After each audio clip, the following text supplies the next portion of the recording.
Hello guys, today I'm going to tell you about that Cosmos token. Now before I start the video, let's share my legal disclaimer. This video is only for educational purpose. Do your own research for the investing. According to the white paper, Cosmos Atom is a decentralized network of independent interoperable blockchains designed to solve the problem of isolated ecosystem, often called the Internet of Blockchains. Purpose: it aims to overcome blockchain fragmentation by enabling sovereign chains to communicate and transfer value seamlessly.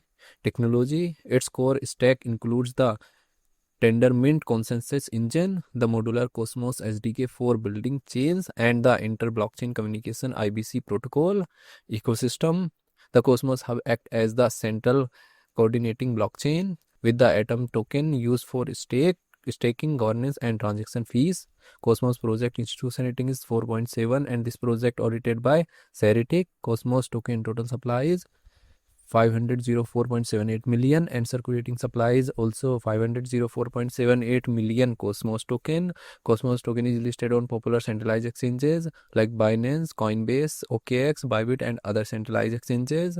If I share my opinion with you, then this project up to 95% chances that it is a legit or good project. So guys, don't take my opinion as a financial advice. Do your own research for the investing. Thanks for watching.